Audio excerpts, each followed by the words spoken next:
नमस्कार। स्वागत है आप सभी का आपके अपने परिवार स्वास्थ्य क्लासेस में। इंग्लिश ग्रामर से आज हम लोग सीखेंगे टाइम एंड टेंस टॉपिक को। टाइम एंड टेंस बहुत ही यूनिक टॉपिक है पूरे इंग्लिश ग्रामर का। ठीक है। और इंग्लिश ग्रामर में जब आप टाइम और टेंस को सीख जाते हो तो आपको सभी प्रकार के वाक्यों को, सभी प्रकार के सेंटेंसेस को बनाना बहुत ही आसान हो जाता है। तो वो जो सेंटेंस है वो किस तरीके से आसान को आसान बनाया जाए, ठीक है, तो इसके बारे में आपसे चर्चा करूंगा। और आपको स्टेप वाइज स्टेप हर एक चीज को सिखाऊंगा जिससे आपको स्पीकिंग में हेल्प मिले। अगर आप किसी भी कॉम्पिटिटिव एग्जाम की प्रिपरेशन कर रहे हो उसमें आपको हेल्प मिले, प्लस स्कूल एग्जाम में आपको काफी हेल्प मिल सके इस टॉपिक से। ठीक है, तो लेक्चर नंबर 1 है ये। ऐसे बहुत से लेक्चर आपको मिलने वाले हैं, लेकिन हम आपको सिखाएंगे रूट से, है ना। रूट से मैं आपको सिखाने वाला हूं बहुत ही बेसिक तरीकों से, बेसिक्स कॉन्सेप्ट्स के साथ। ठीक है, तो आइए शुरू कर देते हैं। टाइम क्या होता है, देखिए टाइम क्या है। टाइम को आप लोग हिंदी में बोलते हो समय, मैं भी हिंदी में समय बोलता हूं। ठीक है, तो टाइम को हिंदी में क्या बोलते हैं, समय बोलते हैं। और टाइम जो होता है ये रिलेट करता है या रिलेटेड होता है किससे, तो reality of perception. Reality of perception या परसेप्शन ऑफ रियलिटी से ये क्या होता है, रिलेटेड होता है किससे, हमारे हमारे परसेप्शन ऑफ रियलिटी से ये क्या होता है, रिलेट करता है, रिलेटेड होता है। परसेप्शन ऑफ रियलिटी मतलब क्या हो गया, वास्तविकता की अवधारणा से। वास्तविकता की अवधारणा क्या हो गया कि अगर हम अभी प्रेजेंट टाइम पे लिविंग हैं, सांस ले रहे हैं, जीवित हैं, तो हम क्या करते हैं, अपने पास्ट को, प्रेजेंट को और फ्यूचर को, मींस अपने भूत वाली चीजों को जो चल रही हैं, वर्तमान चीजों को और आने वाली चीजों को कंसीडर करते रहते हैं, सोचते रहते हैं, इनके बारे में कोई ना कोई चीज करते रहते हैं। ठीक है, तो ये हमारे परसेप्शन ऑफ रियलिटी से रिलेटेड होता है। साथ ही साथ एक सेंटेंस में ये मीनिंग को शो करता है। किसको शो करता है, तो एक सेंटेंस में ये मीनिंग को शो करता है। तो टाइम क्या शो करता है, टाइम को अगर देखा जाए तो एक सेंटेंस में ये मीनिंग को शो करेगा। किसको, मीनिंग को। अब मीनिंग मतलब क्या चीज हो गया, आप ये बताइए जरा मुझे। मीनिंग मीन्स उसके अर्थ को नहीं, उसके वास्तविकता को शो करेगा कि मीन्स वो किस सेंस में बोला गया है। वो प्रेजेंट में बोला गया है, पास्ट में बोला गया है या फिर फ्यूचर में बोला गया है। यहाँ पे देखिए एग्जांपल के तौर पर टाइम को, टाइम को 3 पार्ट में डिवाइड करते हैं, है ना।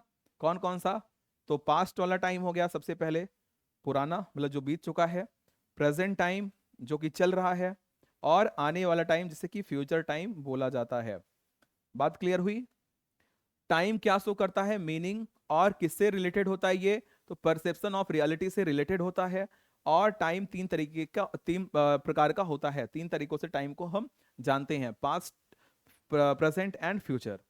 अब देखिए, जैसे मान लीजिए मैं आपसे बोला कि मैं खाना खा रहा हूं, मैं खाना खा रहा हूं। तो मैं खाना खा रहा हूं, वह पढ़ रहा था, और यहां पे मैं बोल दूं वह कल खेलेगा, वह कल खेलेगा। तो यहां पे 3 सेंटेंस मैंने लिखा है। मैं खाना खा रहा हूं, वह पढ़ रहा था, वह कल खेलेगा। अभी अगर मैं आपसे पूछूं कि यहां पे कौन कौन सी टाइम गिवन है, तो आप बोलोगे मैं खाना खा रहा हूं, ये प्रेजेंट टाइम हो सकता है। प्रेजेंट को हिंदी में बोलते हैं वर्तमान। ठीक है। और वह पढ़ रहा था, ये पास्ट से रिलेटेड है, इसको बोलते हैं भूत, मीन्स जो बीत चुका है ना, बीता हुआ, बीता हुआ। और फिर वह कल खेलेगा, ये किसको शो कर रहा है, तो ये फ्यूचर को शो कर रहा है, मीन्स भविष्य की बात हो रही है, अभी ये काम डन नहीं हुआ है। ठीक है, ये डन हो चुका होगा, ये बीत मतलब काम ये कंप्लीट हो चुका होगा, इसमें काम चल रहा होगा, और इसमें आने वाले टाइम में काम होगा, लेकिन वो अभी सर्टेन नहीं है। बात क्लियर हुई। टाइम क्या होता है एक बार फिर से समझिए। Time shows meaning and related to our perception of reality. It has 3 types, present, past and future. Clear. चलिए अब बात करते हैं टेंस की। टेंस क्या है, टेंस को हिंदी में बोलते हैं काल। क्या बोलते हैं इसको, काल के नाम से इसको जानते हैं। क्लियर हुआ। अब देखिए आगे, टेंस क्या करेगा। टेंस एक सेंटेंस में किसकी भूमिका प्ले करता है, कैसा रोल प्ले करता है, तो टेंस क्या है? ये स्ट्रक्चरल एलिमेंट है। कैसा एलिमेंट है? स्ट्रक्चरल एलिमेंट है किसी भी सेंटेंस का। किसी भी सेंटेंस का स्ट्रक्चरल एलिमेंट कौन होता है? तो टेंस होता है। अब बात करते हैं सेंटेंस की। एक्चुअल में सेंटेंस क्या है? सेंटेंस क्या है देखिए, तो सेंटेंस के बारे में अगर हम चर्चा करते हैं तो क्या होता है? ये क्लस्टर ऑफ वर्ड होता है, वर्ड का ग्रुप होता है ना, ग्रुप ऑफ वर्ड्स। शब्दों का क्या होता है? ग्रुप होता है, जो कि क्या देता है? एक क्लियर थॉट, क्लियर थॉट और complete idea, plus complete idea, या फिर आप सिंपली बोल सकते हो सेंस देता है ना। सेंस कैसा? तो मीनिंगफुल, मीनिंगफुल। मीनिंगफुल सेंस देने का काम कौन करता है? तो सेंटेंस करता है। और सेंटेंस बनेगा कैसे? तो ग्रुप ऑफ वर्ड से बनता है। ऐसे नहीं जो वर्ड आपके मन में आया वही वर्ड आप अरेंज कर दिए सेंटेंस हो गया, ऐसा नहीं है। एक क्या होना चाहिए? एक क्रम में होना चाहिए, वो क्रम को बताएगा टेंस। तो वही जो टेंस जिस क्रम को बताएगा वही क्या है? स्ट्रक्चरल एलिमेंट है।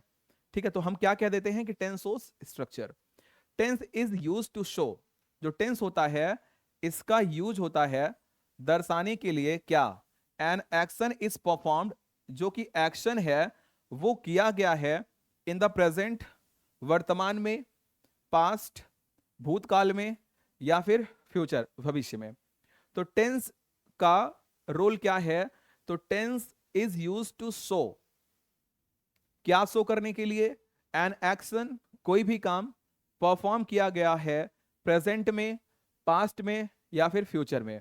प्रेजेंट, पास्ट या फ्यूचर में कोई काम परफॉर्म किया गया हो उसको शो करने के लिए टेंस का यूज करते हैं। और टेंस एक स्ट्रक्चरल एलिमेंट है, स्ट्रक्चर के थ्रू टेंस को हम बनाते हैं। क्लियर? आगे देखिए, it always concern with the form of the verbs, form of the verb के साथ ये चलता है। ठीक है, तो टेंस का जो रिलेशन होता है वो किसके साथ होता है? वर्ब के साथ होता है। किसके साथ होता है? वर्ब के साथ होता है। तो वर्ब का नॉलेज बहुत ज्यादा जरूरी है। अगर आपको वर्ब का नॉलेज है तभी आप टेंस को बना सकते हैं। देखिए यहां पे अगर कीवर्ड्स की बात करें तो पहला कीवर्ड्स ये हो गया, टेंस का रिलेशन किससे है? वर्ब से है। दूसरी बात अगर करें, टेंस कैसा यूनिट है या कैसा एलिमेंट है? तो स्ट्रक्चरल एलिमेंट है और शो करता है किसको? स्ट्रक्चर को। ठीक है, स्ट्रक्चर को ये क्या करता है? शो करता है। अब स्ट्रक्चर क्या होता है इस पे हम लोग डिस्कस करेंगे। तो आई होप टेंस और टाइम आपको क्लियर हुआ होगा। देखो प्रेजेंट, पास्ट और फ्यूचर ये टाइम से रिलेटेड कंटेंट है जो कि यहाँ पे इस्तेमाल किए जा रहे हैं। ठीक है, तो टाइम और टेंस इस तरीके से रिलेट करते हैं लेकिन कंसेप्ट पूरा अलग है। ठीक है, आगे देखिए स्ट्रक्चर क्या है। Subject plus verb plus complement plus object plus punctuation mark, इनसे बनता है स्ट्रक्चर। किसका स्ट्रक्चर? तो टेंस का स्ट्रक्चर। किसका? तो टेंस का स्ट्रक्चर बनता है, किससे बनता है? Subject plus verb plus complement plus object plus punctuation mark. तो सबसे पहले स्ट्रक्चर को बनाने के लिए सबसे पहले यूज किया जाता है क्या? सब्जेक्ट। क्लियर हुआ? फिर वर्ब, फिर complement, object and punctuation mark. इतनी चीजों का इस्तेमाल करते हैं स्ट्रक्चर को बनाने के लिए। एक तरीका और है, सब्जेक्ट, सब्जेक्ट के बाद ऑक्सिलरी वर्ब, फिर मेन वर्ब, फिर आता है complement plus object plus punctuation mark आपका जो रहेगा। ठीक है, अब इसको आइए थोड़ा सा और फिल्टर करते हैं। इसको जब हम फिल्टर करेंगे तो हमें क्या मिलेगा? देखिए यहां पे इसको शॉर्ट फॉर्म में लिखते हैं, सब्जेक्ट प्लस वर्ब प्लस, अब देखो कॉम्प्लीमेंट, ऑब्जेक्ट और पंक्चुएशन मार्क। पंक्चुएशन मार्क किसी भी सेंटेंस के लास्ट में ऐड होता है। पंक्चुएशन मार्क क्या होता है? देखिए जो पंक्चुएशन मार्क होता है, अगर इसकी बात हम करें तो किसी भी सेंटेंस के लास्ट में ये ऐड होगा। और लास्ट में ऐड होता है किस तरीके से होगा? तो क्वेश्चन के फॉर्म में होगा, interrogation mark, exclamation mark and full stop. फिर से सुनिए, क्वेश्चन मार्क या फिर interrogation mark, exclamation mark and full stop, इनके फॉर्म में ये सेंटेंस के लास्ट में यूज होता है। ठीक है, तो सब्जेक्ट हमने लिखा, वर्ब लिखा, कॉम्प्लीमेंट प्लस ऑब्जेक्ट। कॉम्प्लीमेंट और ऑब्जेक्ट को सेंटेंस में अदर वर्ड के फॉर्म में जाना जाता है, तो इसको हम लिख सकते हैं क्या, अदर वर्ड, है ना, अदर वर्ड्स या फिर अदर वर्ड।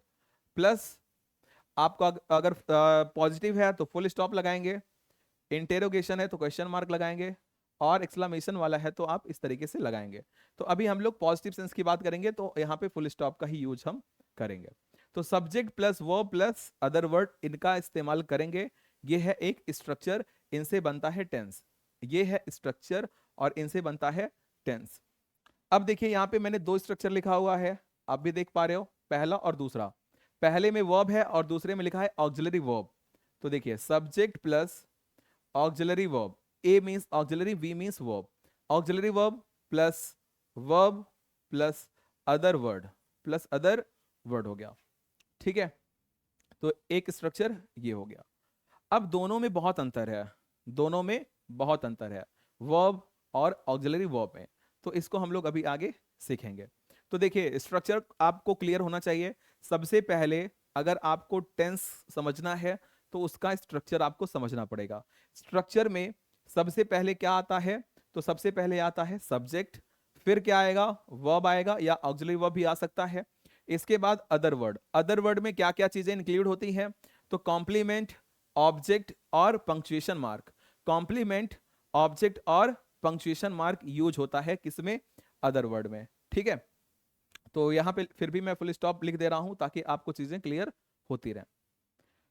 स्ट्रक्चर में आई होप कोई दिक्कत आपको नहीं होनी चाहिए। ठीक है, चलिए आगे चलते हैं। आगे बात करते हैं कुछ डेफिनेशंस की, कुछ परिभाषाएं जो आपको पता होनी चाहिए अगर आप इंग्लिश सीख रहे हो तो। पहला देखो, पहला डेफिनेशन है सब्जेक्ट। सब्जेक्ट क्या होता है, जैसे यहां पे आपने देखा सब्जेक्ट, वर्ब और कॉम्प्लीमेंट, ऑब्जेक्ट, पंक्चुएशन मार्क। क्या होते हैं ये, पंक्चुएशन मार्क मैंने क्लियर कर दिया। कॉम्प्लीमेंट मींस मतलब होता है जो सेंटेंस के बारे में और भी चीजें कही जा रही हैं, जैसे प्लेस को रिलेटेड कोई है, प्लेस से रिलेटेड, टाइम से रिलेटेड। ठीक है, प्लेस और टाइम से रिलेटेड अगर कोई भी चीज है तो वो सब कॉम्प्लीमेंट में आता है ना। आगे देखो सब्जेक्ट क्या है, तो subject the performer of an action. जो एक्शन को परफॉर्म करता है उसको बोलते हैं क्या, सब्जेक्ट बोलते हैं। या फिर सब्जेक्ट को और क्या बोलते हैं, the topic of the sentence, the topic of the sentence. Sentence का जो टॉपिक होता है वो क्या है, सब्जेक्ट है। या अगला,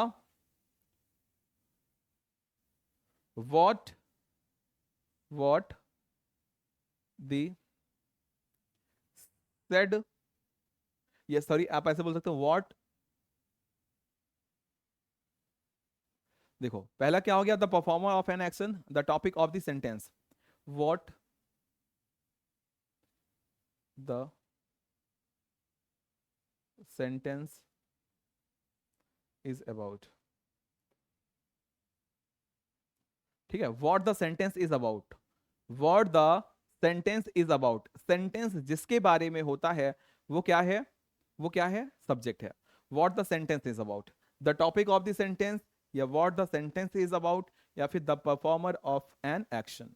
एक्शन को परफॉर्म करने वाला, या किसी भी सेंटेंस का टॉपिक, या फिर जिसके बारे में सेंटेंस होता है उसको क्या बोलते हैं, उसको सब्जेक्ट के नाम से जानते हैं।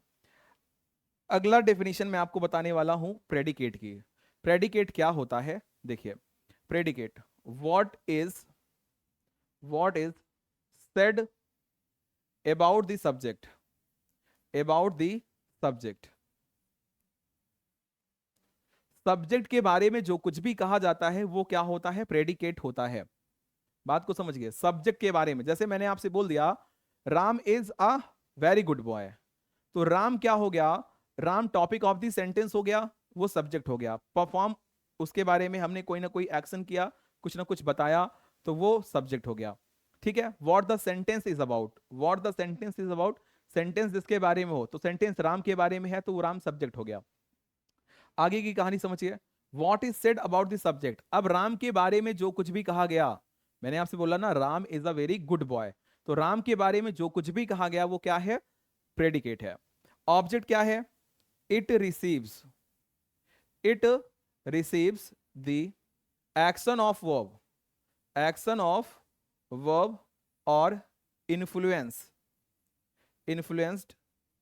by the subject और इन्फ्लुएंस बाय द सब्जेक्ट, जो सब्जेक्ट के द्वारा प्रभावित हो और वर्ब के एक्शन को रिसीव करे, वर्ब के एक्शन को रिसीव करता हो, उसे क्या बोलते हैं? उसे बोलते हैं क्या? ऑब्जेक्ट के नाम से उसे जानते हैं। अब देखो यहां पे मैंने लिख दिया क्या, subject plus verb plus complement plus object, ठीक है, प्लस फुल स्टॉप हो गया। तो सब्जेक्ट जो है, आपको पता है कि सब्जेक्ट तो यही सब्जेक्ट है, तो वर्ब से लेकर के यहां तक पूरी की पूरी जो क्वांटिटी है, ये सभी क्या है? प्रेडिकेट है। ये सभी क्या है? प्रेडिकेट है। यहां पर आपको कोई भी दिक्कत नहीं होनी चाहिए। आइए आगे चलते हैं। आगे वर्ब के बारे में, वर्ब क्या है? तो देखिए वर्ब की डेफिनेशन, वर्ब मतलब क्या होता है? ऐसा कोई भी चीज जिसमें एक्शन हो, जिसमें एक्शन हो, ऐसा कोई भी चीज जिनके लास्ट में ना लगा हो, ठीक है। अब ना लगा हो मतलब नाउन के सेंस में नहीं, कोई काम करने के सेंस में जिसमें ना लगा हो, जैसे दौड़ना, खाना, नहाना, पीना, हंसना, ये सभी क्या है? वर्ब है। तो वर्ब का मेन काम क्या है? एक्शन को रिप्रेजेंट करना, एक्शन को डिनोट करना। तो verb it denotes an action, state और पोजीशन। देखिए वर्ब क्या करता है? वर्ब डिनोट करता है एक्शन को। किसको? तो एक्शन को डिनोट करता है किसी भी काम को, अवस्था को। ये काम हो गया, ये अवस्था हो गया, और ये हो गया पोजीशन, मीन्स हो गया अधिकार। क्या हो गया? अधिकार। तो वर्ब क्या करता है? वर्ब किसी भी सेंटेंस में एक्शन को डिनोट करता है, स्टेट को डिनोट करता है और पोजीशन को डिनोट करता है, ठीक है। तो यहां पे बात करते हैं काइंड्स ऑफ वर्ब की। वर्ब के कितने काइंड्स हैं? तो वर्ब के दो काइंड्स होते हैं। On the basis of utility, उपयोगिता के आधार पर, उपयोगिता के आधार पर, उपयोगिता के आधार पर। तो उपयोगिता के आधार पर वर्ब के कितने पार्ट हो गए? दो पार्ट हो गए। पहला होता है बच्चा मेन वर्ब। क्या होता है? Main verb. और दूसरा होता है ऑक्सिलरी वर्ब, ठीक है। मेन वर्ब और ऑक्सिलरी वर्ब, मुख्य क्रिया और सहायक क्रिया। मेन वर्ब क्या है? मेन वर्ब जो होता है, ये देखो यहां पे मैंने लिख भी दिया है, आप नोट कर लीजिए इसको। Main verb it has individual meaning. तो जो मेन वर्ब होता है, इसकी इंडिविजुअल मीनिंग होती है और इसकी इंडिविजुअल आइडेंटिटी होती है, पहचान होती है, ठीक है। इसका खुद का एक मीनिंग होता है और खुद की एक पहचान होती है। ऑक्सिलरी वर्ब क्या होता है? It is associated with the main verb. ये मेन वर्ब के साथ संलग्न होता है, मेन वर्ब के साथ लगा हुआ होता है। तो अभी आप यहां पे देखिए, जब हमने बात किया किसका?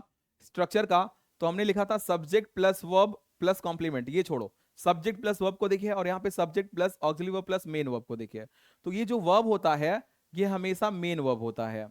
ये जो वर्ब होता है हमेशा कौन सा वर्ब होगा? मेन वर्ब होगा। और मेन वर्ब के पहले अगर कोई आता है तो वो उसको बोलते हैं ऑक्सिलरी वर्ब, ठीक है। तो देखिए अब यहां पे देखिए associated with the main verb, main verb के साथ एसोसिएट होता है। अब मेन वर्ब के साथ अगर ये एसोसिएट है, तो जैसे मान लो अगर मेरा कोई मित्र है, मैं अकेला यहाँ पे आपको पढ़ा रहा हूं, और मान लीजिए यहाँ पे मैं डस्टर का इस्तेमाल करता, व्हाइट बोर्ड होता, तो मैं अपने किसी फ्रेंड से बोलता या बच्चे से बोलता, कोई स्टूडेंट होता कि लाओ मुझे डस्टर दे दो, तो वो मेरी हेल्प करता। तो ऑक्सिलरी वर्ब ऐसे हेल्प करने का काम करता है मेन वर्ब की। तो जब मेन वर्ब के पहले ऑक्सिलरी वर्ब आए, जैसे देखिए यहाँ पे एक स्ट्रक्चर लिख रहा हूं, subject plus auxiliary verb plus main verb plus other words, ठीक है। तो यहां पे देखिए, अगर यहां पे ऑक्सिलरी वर्ब है और यहां मेन वर्ब है, और मेन वर्ब के पहले आया है क्या? ऑक्सिलरी वर्ब, तो ये ऑक्सिलरी वर्ब, सॉरी, तो ये ऑक्सिलरी वर्ब क्या हो जाएगा यहां पे? Helping verb. क्या कहलाएगा? हेल्पिंग वर्ब के नाम से इस ऑक्सिलरी वर्ब को जानेंगे। कब जानेंगे?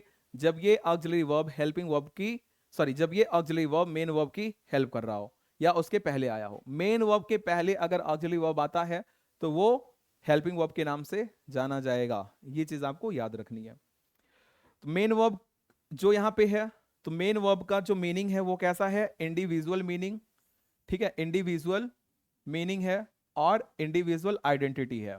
ऑक्सिलरी वर्ब क्या होता है, एसोसिएट होता है किससे, एसोसिएट होता है मेन वर्ब से, और मेन वर्ब की हेल्प करता है तो हेल्पिंग वर्ब के नाम से जाना जाएगा। आगे देखिए, मेन वर्ब और ऑक्सिलरी वर्ब, इसके बेसिकली काइंड्स को हम देख लेते हैं। देखिए मेन वर्ब के जो काइंड्स होते हैं वो अगर देखा जाए तो मेनली ये दो तरीके का होता है। पहला होगा क्या, पहला होता है ये ट्रांजिटिव वर्ब, ट्रांजिटिव वर्ब, और दूसरा होता है intransitive verb, intransitive verb. Transitive verb क्या होता है, ट्रांजिटिव वर्ब ऐसा वर्ब होता है जो कि अपने साथ ऑब्जेक्ट को लेता है ना, ये अपने साथ ऑब्जेक्ट को हमेशा लेगा, ऑब्जेक्ट को लेता है, और ये अपने साथ ऑब्जेक्ट को नहीं लेता है। ठीक है, इनट्रांजिटिव वर्ब में ऑब्जेक्ट नहीं होगा और ट्रांजिटिव वर्ब में ऑब्जेक्ट होता है। जैसे आपने हिंदी में पढ़ा होगा सकर्मक और अकर्मक क्रिया, तो सकर्मक हो गया ट्रांजिटिव और अकर्मक हो गया इनट्रांजिटिव। इसके बाद इसे हम पढ़ते हैं रेगुलर और इरेगुलर वर्ब के फॉर्म में भी, है ना, रेगुलर एंड इरेगुलर। और इसके बाद इसे पढ़ा जाता है फाइनाइट वर्ब, फाइनाइट वर्ब, और नॉन फाइनाइट वर्ब के फॉर्म में भी इसे हम पढ़ते हैं, नॉन फाइनाइट वर्ब के फॉर्म में भी इसे हम पढ़ते हैं। किसको, वर्ब को। और वर्ब में भी कौन सा verb, main verb. Main verb, ये जो वर्ब है यूटिलिटी के बेस पे, उपयोगिता के आधार पर मेन वर्ब और ऑक्सिलरी वर्ब के फॉर्म में बांटा जाता है। तो ऑक्सिलरी वर्ब की बात करते हैं, ये एसोसिएट होता है किससे, मेन वर्ब से। मेन वर्ब की क्या होती है, मेन वर्ब की क्या होती है, इंडिविजुअल, इंडिविजुअल मीनिंग और प्लस आइडेंटिटी, आइडेंटिटी होती है। लेकिन ऑक्सिलरी वर्ब जो होता है associated with, associated with main verb. ठीक है, ये मेन वर्ब से क्या होता है, एसोसिएट होता है। यहां तक आपको कोई भी दिक्कत नहीं होनी चाहिए, हर एक चीज मैं आपको topic wise point two point पढ़ा रहा हूं। एसोसिएटेड विद मेन वर्ब हो गया। तो ऑक्सिलरी वर्ब क्या होता है, अगर ऑक्सिलरी वर्ब को देखा जाए तो ऑक्सिलरी वर्ब होता है तीन तरीके का। पहला होता है, पहला इसका जो पार्ट होता है वो होता है क्या, principal auxiliary verb, principal auxiliary verb. दूसरा होता है इसमें मॉडल्स, क्या होता है, मॉडल्स। और तीसरा होता है semi models, semi models. Clear हुआ। तो या तो कहीं कहीं आपको दो टाइप मिल जाएगा, एक होता है प्रिंसिपल ऑक्सिलरी वर्ब, दूसरा होता है मार्जिनल ऑक्सिलरी वर्ब्स। ठीक है, तो इसको मार्जिनल में रखा जाता है।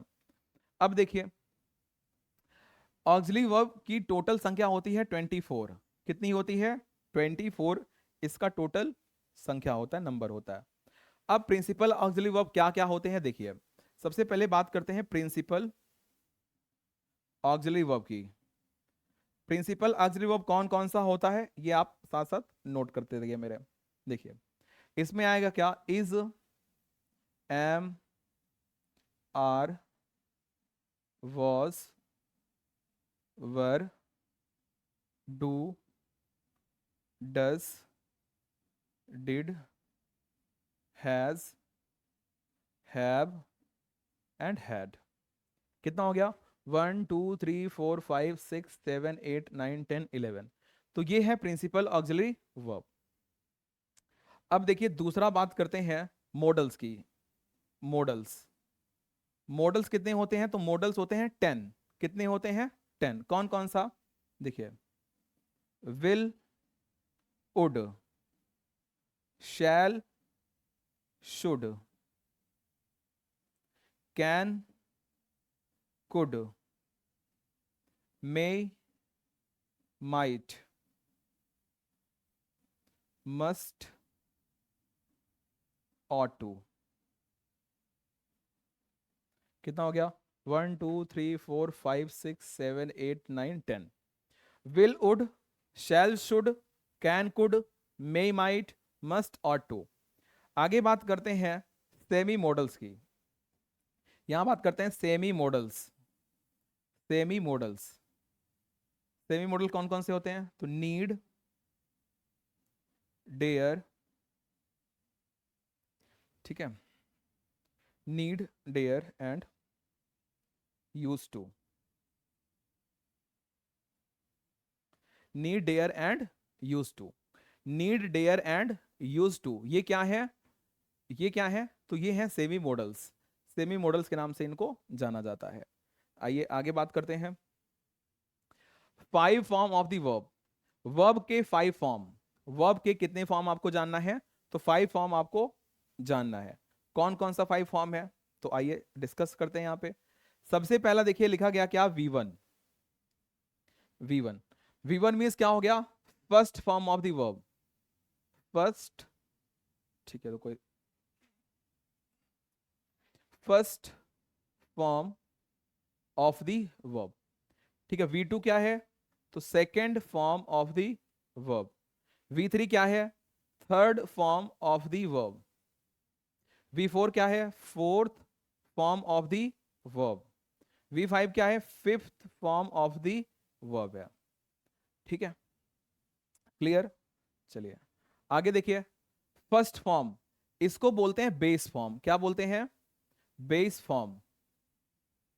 और कैसा होगा ये? प्रेजेंट। कैसा होगा? प्रेजेंट।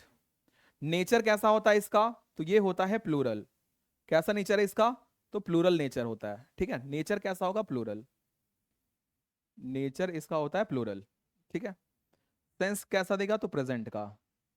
सेंस क्या है? प्रेजेंट का सेंस है। आगे बात करते हैं V2। ये है पास्ट, पास्ट। और फिर बात करते हैं V3 की। ये है परफेक्ट, परफेक्ट। V4 की बात करते हैं। ये है प्रोग्रेसिव, प्रोग्रेसिव, या फिर कंटिन्यूअस, कंटिन्यूअस, या फिर प्लस ING, या फिर कैसा है? प्लस ING है। V5 की बात करते हैं। तो V5 क्या है? ये प्रेजेंट है। क्या है? प्रेजेंट है।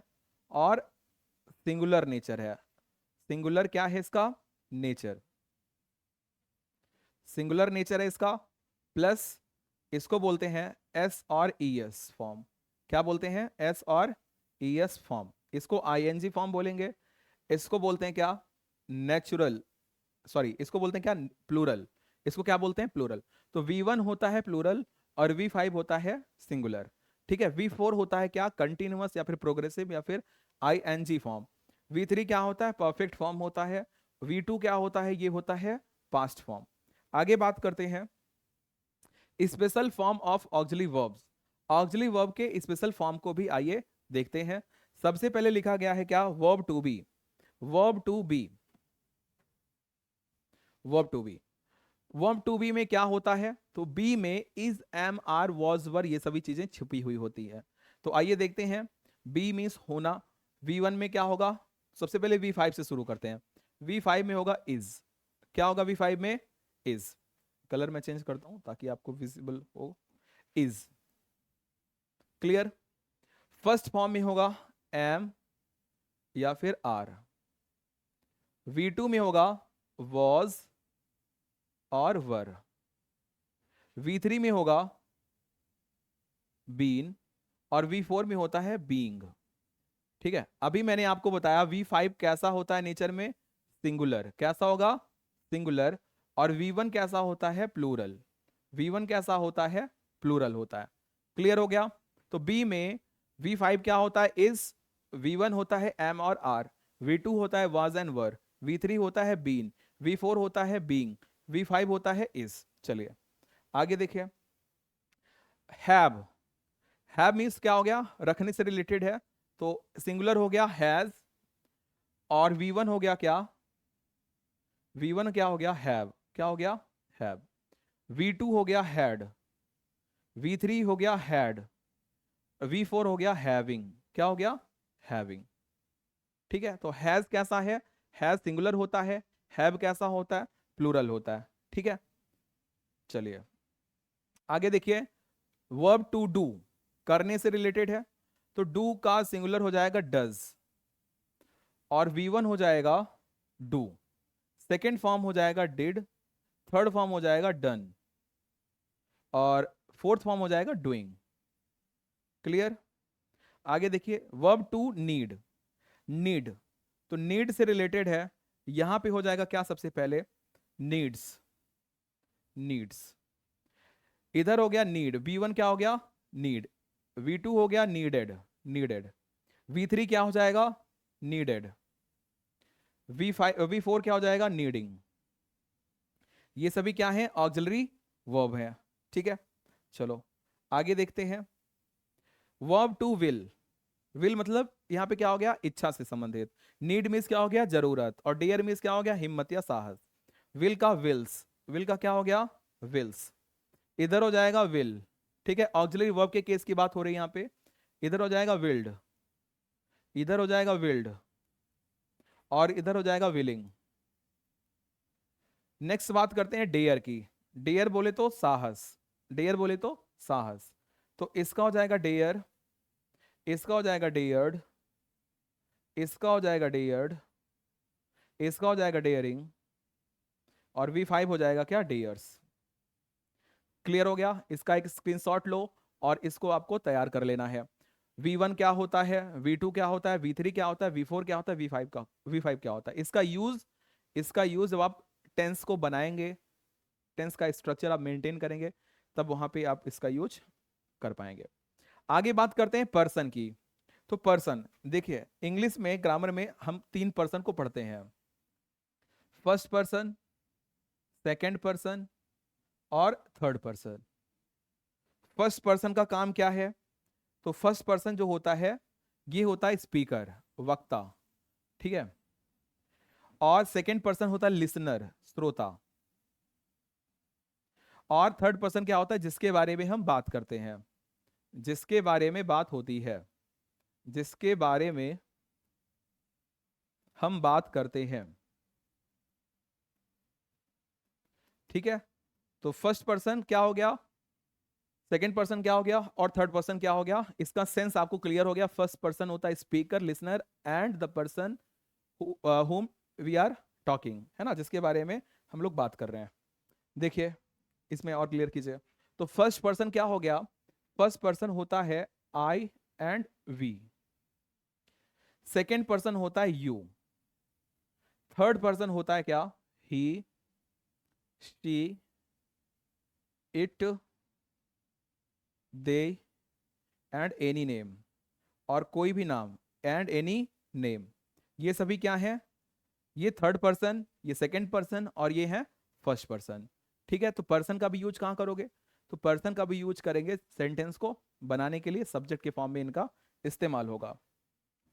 आगे बात करते हैं नंबर की। नंबर दो तरीके से होता है, या दो पार्ट होते हैं नंबर के, कौन कौन से। पहला होता है सिंगुलर नंबर, और दूसरा होता है प्लूरल।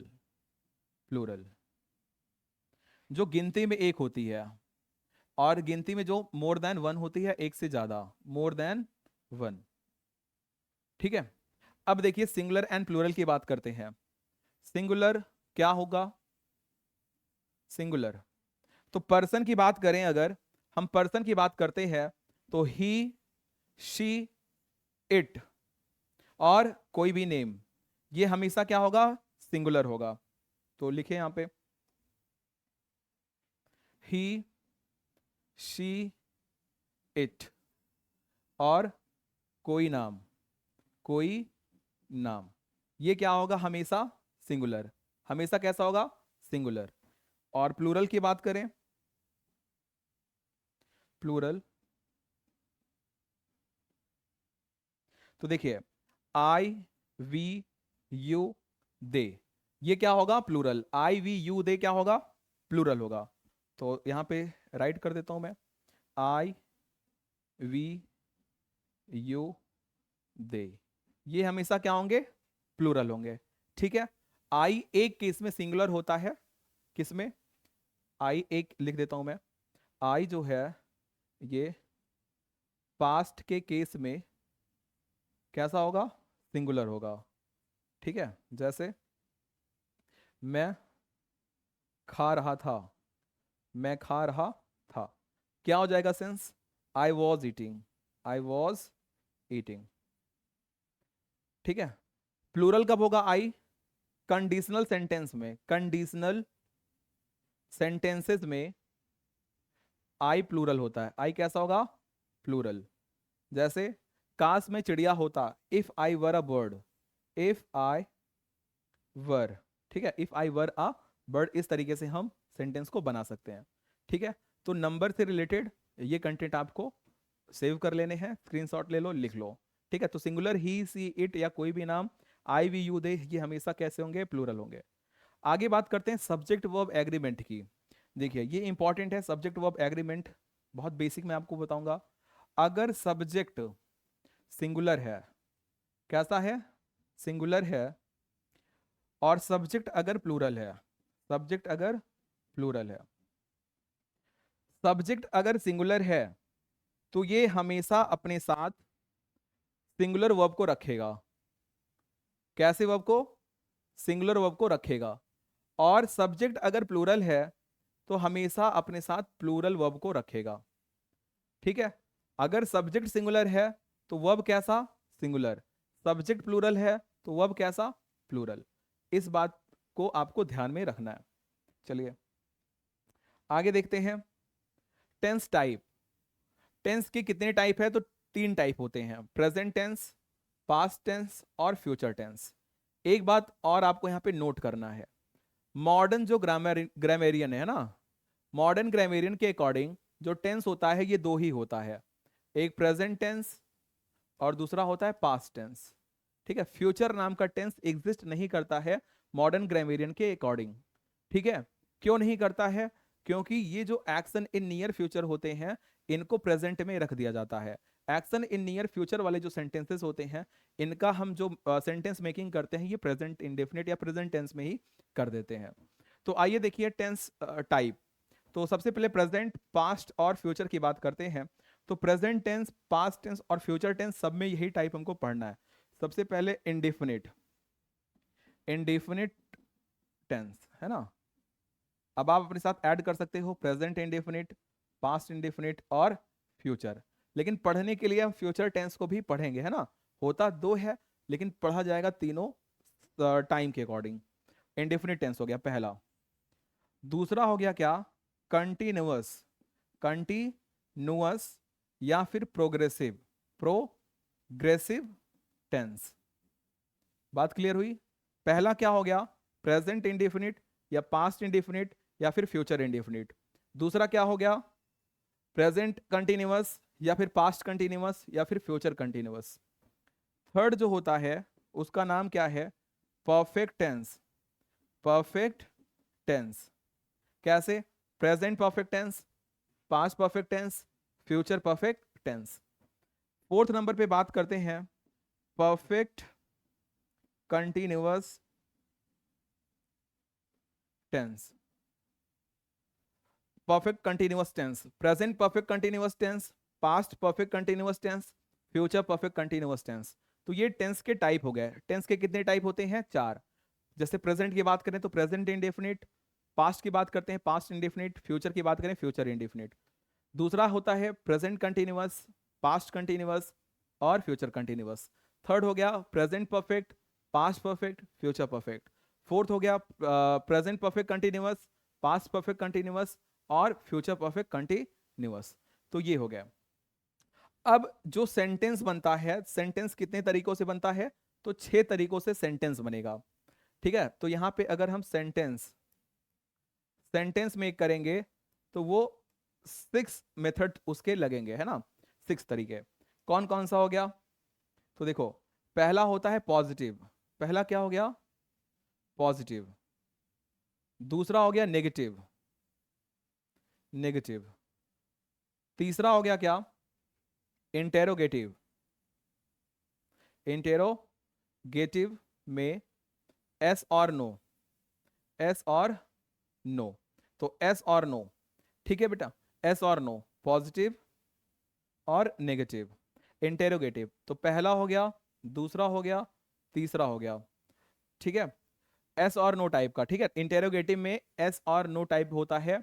ये आप आगे समझेंगे जब हम स्टार्ट करेंगे इसको सिखाना, या फिर सेंटेंस की वीडियो पड़ी होगी, आप उसको सर्च करके देख सकते हो। ठीक है, फिर हो गया क्या, हो गया क्या फिर W H type, W H type.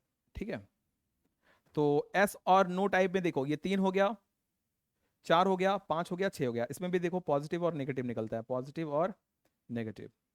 तो एक बार फिर से देखिए, मैं यहाँ पे क्लियर करता हूँ। देखो चलिए यही बता देता हूँ आपको। देखो देखो, पॉजिटिव, नेगेटिव, ठीक है, इंटेरोगेटिव कैसा हो जाएगा, इंटेरोगेटिव पॉजिटिव और इंटेरोगेटिव नेगेटिव, फिर डब्ल्यू एच पॉजिटिव और डब्ल्यू एच नेगेटिव। इस तरीके से इसको बोल दिया गया क्या, पॉजिटिव, इसको क्या बोल दिए, नेगेटिव, इसको क्या बोल दिए, एस और नो, एस और नो पॉजिटिव, इसको एस और नो नेगेटिव, और इनको क्या बोल दिया गया, डब्ल्यू एच टाइप। क्या बोल दिया गया, डब्ल्यू एच टाइप बोल दिया गया। ठीक है, यहां तक आपको कोई दिक्कत नहीं होनी चाहिए। आगे देखिए, बात करते हैं, लास्ट है, लास्ट है यहां तक। आप बताइए, अगर किसी को कोई भी समस्या होगी, आप कमेंट करके हमसे उसको बोल सकते हैं। ठीक है, आपको सिंपल से सिंपल वे में मैं समझाने की कोशिश यहां पे किया हूं। अगर आप इसको समझ जाएंगे तो आपके लिए टेंस बहुत ही ज्यादा आसान हो जाएगा। देखिए, बात करते हैं role of auxiliary verb in tense. देखिए, सबसे पहले स्ट्रक्चर की बात करते हैं, subject plus verb plus other word, ये हो गया, या फिर subject plus AV plus V plus other word. Other word में क्या क्या चीजें इंक्लूड हैं आपको मैंने बताया है, तो कॉम्प्लीमेंट, कॉम्प्लीमेंट और ऑब्जेक्ट। ठीक है, ये चीजें इसमें इंक्लूड है। ठीक है, और पंक्चुएशन मार्क। तो देखिए, अब एवी का रोल, सबसे पहले अगर हम प्रेजेंट की बात करते हैं, प्रेजेंट टेंस, तो प्रेजेंट टेंस में जो एवी लगता है ये यूज होता है डू और डज। क्या यूज होगा, डू और डज। पास्ट की बात करेंगे, या फिर ऐसे देखो, इसमें प्रेजेंट की ही बात कर लेते हैं, तो डू और डज किस में लगेगा, नेगेटिव से शुरू हो जाता है, नेगेटिव और इंटेरोगेटिव, मतलब सब में लगेगा, ऐसे समझो। तो ये हो गया इंडेफिनिट के लिए, किसके लिए, इंडेफिनिट। इंडेफिनिट में डू या डज, डू या डज। फिर बात करते हैं क्या, हैज, या फिर कंटिन्यूअस की बात करें, is am are, is am are किस में, तो कंटिन्यूअस में। फिर हैज और हैव, ये किस में, तो परफेक्ट में। कौन से टेंस के लिए, प्रेजेंट टेंस के लिए। और हैज, हैव, बीन की बात करें तो ये है परफेक्ट कंटिन्यूअस, परफेक्ट कंटिन्यूअस के लिए। कोई दिक्कत यहां पे आपको नहीं होनी चाहिए। ठीक है, ये केस हो गया। अब देखिए, बात करते हैं किसके लिए, पास्ट के लिए। किसके लिए, पास्ट के लिए। देखिए, पास्ट में किस तरीके से आप ऑक्सिलरी वर्ब का यूज करेंगे। देखिए, पास्ट की बात करें तो सबसे पहले इंडेफिनिट, इंडेफिनिट की बात अगर करें हम, तो इसमें यूज होगा डिड। ठीक है, कंटिन्यूअस की बात करें तो इसमें होता है was and were, was and were. Perfect की बात करें तो इसमें यूज होता है हैड। और परफेक्ट कंटिन्यूअस, परफेक्ट कंटिन्यूअस की बात करें तो इसमें यूज होगा हैड बीन। क्या इस्तेमाल होगा, हैड बीन। ठीक है, डू या डज प्रेजेंट इंडेफिनिट के नेगेटिव से स्टार्ट होगा, is am are continuous present continuous में, हैज हैव प्रेजेंट परफेक्ट में, has have been present perfect continuous में लगता है। पास्ट में, पास्ट इंडेफिनिट में नेगेटिव से स्टार्ट हो जाता है डिड। कंटिन्यूअस में स्टार्ट होगा, कंटिन्यूअस में ऑक्सिलरी वर्ब लगता है was were. Perfect, past perfect में लगेगा हैड, और पास्ट परफेक्ट कंटिन्यूअस टेंस में लगता है हैड बीन। ठीक है, तो ये दो टेंस के बारे में बेसिकली आप इन चीज को जानते रहिए। ठीक है, तो आज के लिए बस इतना ही। मैंने आप सभी लोगों को टेंस का जो बेसिक होता है वो समझा दिया है। अब टेंस किस तरीके से वर्क करता है, टेंस में किस किस तरीकों से आप present indefinite, present continuous, present perfect continuous और पास्ट और फ्यूचर को इस्तेमाल करेंगे, ये हम नेक्स्ट वीडियो में सीखते रहेंगे। तो लेक्चर नंबर 1 को आपको कम से कम बहुत अच्छी तरीकों से नोट्स बनाना है और कम से कम 2-3 बार वीडियो को देखिए आप। इसके बाद अगर आपको चीज़ें समझ में नहीं आती है तो आप कमेंट करके जरूर पूछिए। ठीक है, हर एक बेसिक स्टेप्स शायद मैंने आपको सिखा दिया है, कहीं कोई गलती रहती है तो उसको जरूर कमेंट कीजिएगा, कुछ पूछना हो तो कमेंट कीजिएगा। ठीक है, चलिए आज के लिए बस इतना ही, बहुत बहुत धन्यवाद। अपना ख्याल रखिए, सबका सम्मान करिए। जय हिंद।